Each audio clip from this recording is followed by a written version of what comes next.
Good morning, sunshine. I hope you guys are having an amazing day. It is Thursday, and I love Thursdays. I get to work on my business, and it's going to be a great day. Today's word was really encouraging to me, and I pray that it encourages you because I think there's so many lessons in it. So I'm going to get right into it. This is Ecclesiastes chapter 7, verse 8. It says, finishing is better than starting. Patience is better than pride. So if you are somebody that struggles with enjoying the journey, somebody that's just focused on it, but it doesn't look like I thought in the beginning, this is going to be for you. So things in life, things like maybe a new job, a new boyfriend, a new opportunity, often start with a lot of excitement, but those beginnings don't tell the whole story. I feel like we have all been there. Nobody likes to be at a new job and having to learn all the things and feeling like, well, this is awkward. But the outcome and how these things end up is what matters. It's when adversity strikes, when you persevere and remain faithful, even through those hard times, even through those really rough moments, that really bring a meaningful finish. Solomon here is reminding us that we need to think about the long term and not be distracted by the initial difficulties that are going to happen. We already know that these things will happen.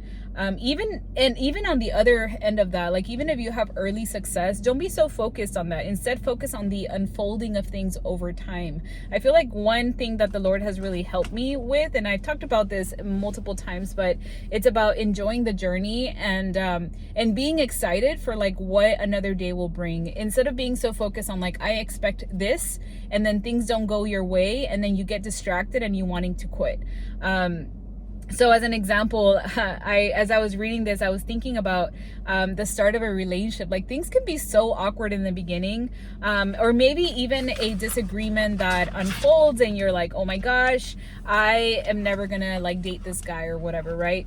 But at the same time, even in the beginning of a marriage, just because you had one disagreement or because there was some awkward conversation, it doesn't mean that your marriage should end. It is just it's just the way that things go. And I wanted to give an example of my husband and I. So in the beginning, my husband, like, we didn't meet eye to eye on everything, but we still continued, and we decided, you know what, I think it's important to continue to get to know each other. And in the beginning, I remember he kind of like still laughs about this, but in the beginning he wanted to take me out on a date, and he was like, okay, you want to go out to eat and then we'll go to the movies. And I was like, why would I go to the movies? How am I going to get to know you in a quiet theater? Like, I want to get to know you. I was like, take me to eat and then take me for some ice cream. Like, I don't want to go to a movies with some stranger. Like, I don't know you. I want to get to know you. And then he jokes around because he's like, man, you know how to eat. When he took me, I love like a really good burger that honestly is, I'm super like plain. I don't need anything fancy. I just wanted a good burger. And we went to this burger joint, and I ordered, I don't know, like a regular burger, but he was all surprised that I finished it. He's like, you're not one of those girls that eats a salad. I'm like, no, you'll get to know me really well. I'm not a salad girl. I'm give me a good steak and a good burger and I'm happy. But anyways, as we got into our early relationship, I actually met him right before PA school started. And if I had said, you know what, I'm gonna go to PA school and I'm gonna be super busy, like peace out, like I would have never have seen the unfolding of our relationship. And the fact that he was able to stick by me even when I was pretty busy and occupied with school, and we still made time for each other, and I got to see that relationship grow. So long-term commitment, love, and patience is what really shapes the outcome. Some people, I think, end up quitting before it even starts, or you give up too quickly because you focus on the immediate things rather than the long-term vision. And this concept can be applied to anything. I give an example of a relationship because I think that those are things that, for a lot of people, especially before you're married, You can definitely, start and stop relationships often if you wanted to. But even in the career and job field, right? I've had many jobs, and it's never fun to start a job, but it's always such a good experience when you follow through and you learn that, even if it feels overwhelming, even if it feels discouraging, if you just put a little bit of consistency and effort and willingness to learn, that ultimately is what determines your success. And I wanted to give an example of just right after I graduated from PA school, I started a job, and of course it's like a huge learning curve. Like, you don't know anything. You're green. You're like, what the heck am I doing? But if you just push through those hard moments, I was actually having a conversation with somebody yesterday who's a nurse, and she's a brand new baby nurse, and I was giving her some advice, don't sell yourself short. You have a lot of skills, a lot of experience that you have. Yes, you're new to nursing, or yes, you're new to your career, or yes, you're new to that position, but you have still been equipped with all the things that you need in order to be successful at that job. And more than anything, the thing that I have learned over the years is, as long as you have a growth mindset, as long as you're willing to be taught, you're golden. Okay. And spiritually speaking, I think this also applies. So growing in faith isn't something that just happens. It's not like I magically, felt that God was speaking to me. No, in the beginning, I was like, how do people hear from God?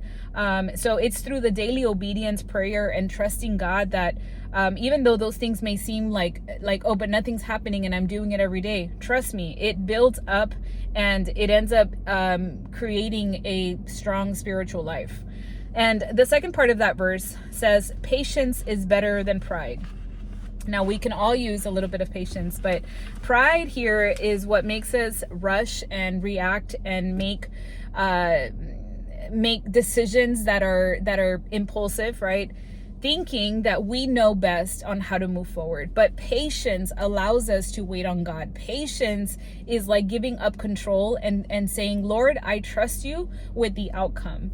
It allows us to reflect wisely and to stay in alignment to God's will.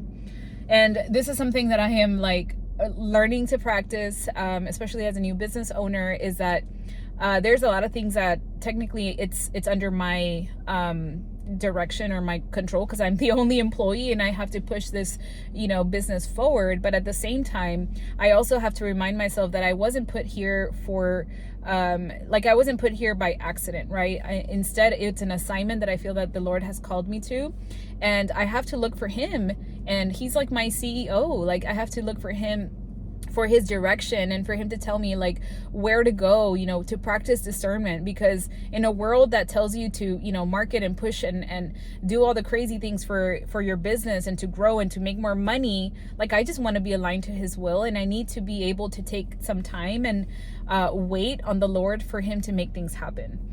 And Solomon here is also teaching us that humility and patience are more valuable than short-term recognition and impulsive action. And yeah, impulsive action, I feel just always, I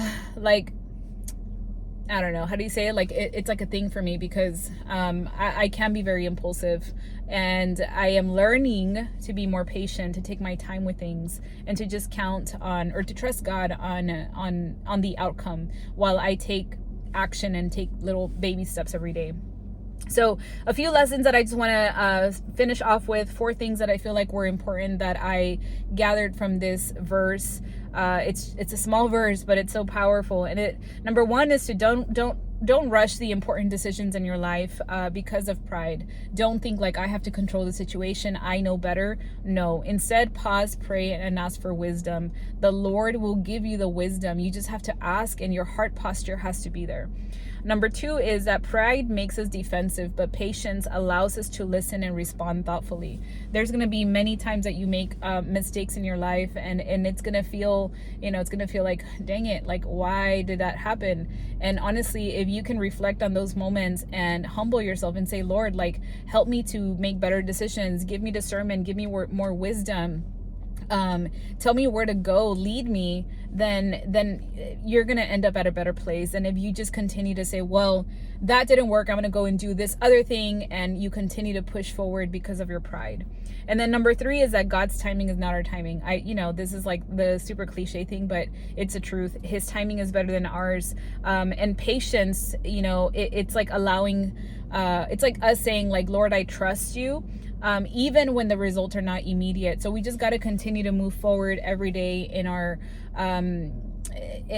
pursuit to this thing that the Lord has called us to do, and to trust him in the outcome of everything. And then lastly, I put to focus on the finish, not just the start. So life is about the journey and the ultimate outcome, the bigger picture, right?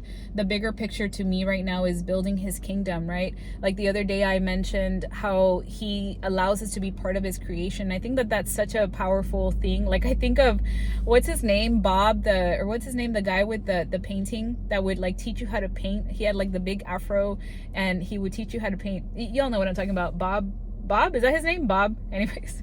But when I read that verse, I think that was like Monday's, I don't remember what video I did that on, but where I mentioned about how God allows us to be part of his creation.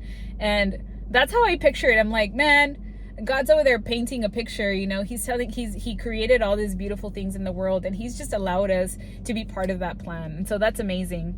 So anyways, I feel like today the message is that God is telling you, don't worry if it's messy at first. Stay humble, stay patient, and keep going. Trust him for the outcome. I pray that you guys have an amazing day. We'll see you guys tomorrow. Bye.